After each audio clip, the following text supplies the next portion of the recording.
মুহূর্তে নওশাদ সিদ্দিকী রীতিমতো পুলিশের হাতে গ্রেফতার হলেন। আমাদের সঙ্গে টেলিফোনে রয়েছেন নওশাদ সিদ্দিকীর সঙ্গে গ্রেফতার হওয়া সামাজিক কর্মী হোসেন গাজী। হ্যাঁ, আমি এই চেন বিজিটিভি থেকে আপনার সঙ্গে সম্পর্ক করছিলাম। হ্যাঁ বলুন। বলছি আপনাদের কি গ্রেফতার করা হয়েছে কেন? আমাদের ওই ওয়াকফের ধর্ণা নিয়ে যে আজকের আন্দোলন চলছিল, তো ওই সেন্ট্রাল অ্যাভিনিউর সামনে থেকে এসপ্ল্যান্ডের সামনে থেকে আমাদের নিয়ে এসছে 5 জনকে। আচ্ছা, তালতলা থানা। আপনার এখন কোথায় আছেন? এখন তালতলা থানায় রেখেছে। কি বলবেন? এখন আমরা যেটা বলতে চাইছি সেটা হলো এই, পশ্চিমবঙ্গের মমতা ব্যানার্জি মুখ্যমন্ত্রী, তিনি সরাসরি আর কি বিজেপি আর এস এর দালালি করছে। আচ্ছা, কারণ এটাই বলেছিল যে আমরা বিজেপির দালাল অমুক তমুক, আইএসএফ এর বলে, এসডিপিআই এর বলে, আপনার এমআইএম কে বলে, আদার্স যারা আন্দোলন করে তাদের বলে। আর এখন তো বড় বাংলার মানুষ বুঝতে পারলো যে সরাসরি আরএসএস বিজেপির দালালি করছে মমতা ব্যানার্জি। বাংলায় দিদির নেতৃত্বে আরএসএস এর সংখ্যা 150 থেকে এখন 5000-এর কাছাকাছি অফিস হয়েছে। যত অত্যাচারিত হচ্ছে এখানকার দলিত, আদিবাসী এবং মুসলমানরা। আচ্ছা, আপনারা যে ধর্ণা মঞ্চ করবেন তার জন্য আপনাকে কি অনুমতি দেওয়া হয়েছিল?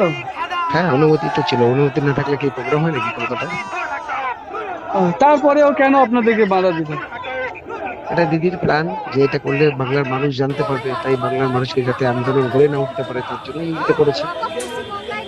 মোহন ভাগবতকে খুশি করতে হবে না, বিজেপিকে খুশি করতে হবে না, তার জন্য। তো আপনাদের ওখানে কতক্ষণ রাখবেন? সেটা এখন দেখি, ওনাদের ব্যাপার, কতক্ষণ রাখে দেখি। নওশাদ সিদ্দিকীকে অন্য জায়গায় নিয়ে গেছে, আপনাদেরকে অন্য জায়গায়? নওশাদ সিদ্দিকীকে লালবাজার নিয়ে গেছি, ইমতিয়াজউল্লাহ, নওশাদ সিদ্দিকী আর আরেকজন হাকিমুলকে লালবাজারে। বাকি আর কাউকে কোথায় নিয়ে গেছে ঠিক আছে। তো আপনাদের বিভিন্ন জায়গায় নিয়ে যাওয়ার কারণ কি, আপনার কি মনে করছেন? এটাই আমাদের এক জায়গায় তো সিস্টেম হচ্ছে, এক জায়গায় নিয়ে যাবে, এক জায়গা থেকে আবার রিটার্ন করবে, কিন্তু তার উপরে বিভিন্ন থানায় নিয়ে গেছে মানে এদের পরিকল্পনা কি সেটা পাওয়া মুশকিল। এই মুহূর্তে আপনারা কি দাবি রাখছেন? আমাদের দাবি একটা কমপ্লিট পরিষ্কার, যে আমরা হিংসা মুক্ত এবং সঠিক নিরাপত্তা চাই। বেশ, অসংখ্য ধন্যবাদ। আমাদের ভাইজানকে কেন তোলা হলো, এটা আমাদের চাই চাই চাই বিচার চাই। আমি বক্তব্য দিই না।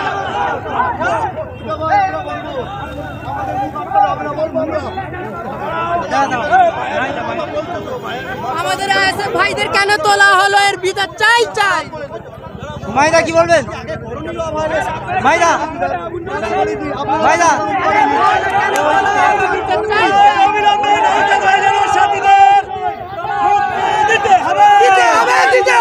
অবিলম্বে নওশাদ ভাইজান ও তার সাথীদের মুক্তি দিতে হবে। অন্যায়ভাবে নওশাদ ভাইজান ও তার সাথীদের গ্রেপ্তার করা হলো কেন, রাজ্য সরকার জবাব দাও। অবিলম্বে নওশাদ ভাইজান ও তার সাথীদের মুক্তি দিতে হবে।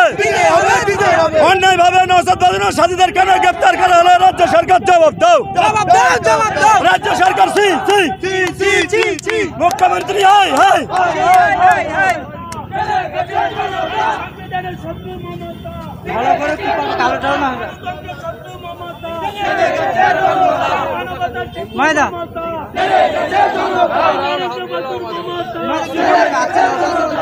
আজকে আমাদের শান্তিপূর্ণ অবস্থান ছিল ধর্মতলার মেট্রো চ্যানেলে। আপনারা জানেন যে পশ্চিমবঙ্গের রাজনৈতিক অরাজনৈতিক সর্বমোট প্রায় 20 থেকে 22টা সংগঠনের সম্মতিতে এই প্রোগ্রাম।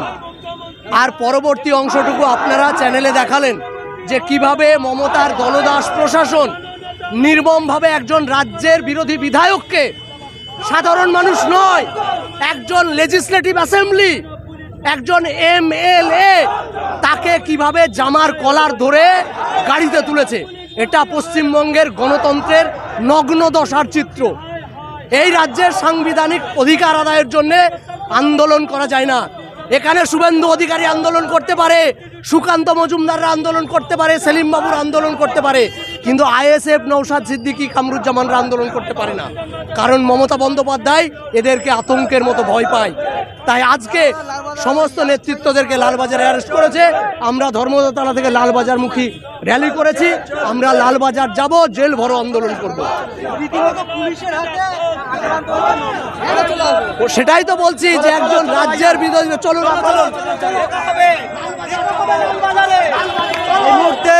এই মুহূর্তে আইএসএফ কর্মীরা লালবাজার অভিযানের ডাক দিচ্ছেন, সেই ছবি দেখানোর চেষ্টা করছে আমরা।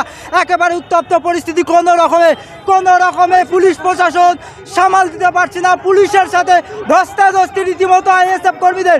সেই ছবি আমরা এক্সক্লুসিভ দেখানোর চেষ্টা করছি এই মুহূর্তে। সেই ছবি, একেবারে উত্তপ্ত পরিস্থিতি, সেই ছবি আমরা দেখানোর চেষ্টা করছি। বাঙালি হেনস্থাটা বন্ধ হচ্ছে, আমাদের সংগ্রাম চলছে এবং আগামীতে এই আন্দোলন আরো বৃহত্তম আন্দোলনে আমরা পরিণত করব। কেন্দ্র সরকারের মদত করছে রাজ্যের পুলিশ, কিছু একাংশ পুলিশ আছে যারা কেন্দ্র সরকারের সাথে মিলে কাজ করছে। আমি মুখ্যমন্ত্রী, আইনমন্ত্রীকে আবেদন করছি, আপনি দেখুন, আপনি বলেছেন আমি হিন্দু মুসলমান করি না, আপনি বলেছেন আমি সেকুলার, কিন্তু আজকে সেকুলারকে পায়ের তলায় মিশিয়ে দেওয়া হচ্ছে। আজকে সেকুলার বলে কিচ্ছু নেই। আজকে বিশেষ করে মুসলিম সম্প্রদায়ের উপরে সারা দেশ জুড়ে, সারা রাজ্য জুড়ে, সারা শহর জুড়ে একটা নিপীড়ন করার চেষ্টা চলছে, একটা পদবিষ্ট করার পরিকল্পনা চালাচ্ছে। এই জন্য রাজ্য সরকার আপনি সজাগ হন, 26-এর ভোট আসছে, মুসলমান জবাব দেবে। যদি আমরা এসআর প্রক্রিয়াকে আমরা বাতিল না করাতে পেরেছি, আমরা এই আন্দোলনের পথ আমরা ছাড়বো না। পুলিশ কেরমভাবে ছিঁড়েছে দেখুন, আমাদেরকে পুলিশ টর্চার করেছে, মেরেছে। আন্দোলন করার অধিকার সংবিধান আমাকে দিয়েছে, আন্দোলন করার অধিকার আমার সংবিধান দিয়েছে, আন্দোলন করার অধিকার আমার সংবিধান আমাকে দিয়েছে। আজকে আমার কণ্ঠকে রোধ করার চেষ্টা করছে। সংবিধানে কোন পাতায় লেখা আছে সাধারণ নাগরিক আন্দোলন করতে পারবে না? সে এসআইয়ের প্রক্রিয়া একটা জঘন্য প্রক্রিয়া।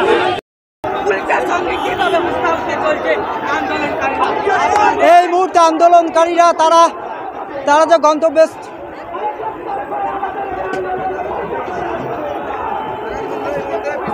এই মুহূর্তে গ্রেফতার করছে পুলিশ। এই মুহূর্তে গ্রেফতার করলে কি বলবে?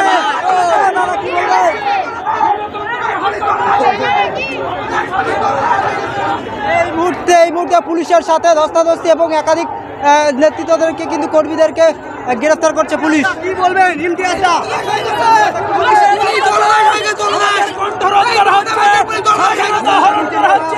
এই স্বৈরাচারী সরকার বাংলার মানুষের জন্য আমরা লড়তে চাই, সেই লড়াই এরা থামাতে এরা গুন্ডা বাহিনী।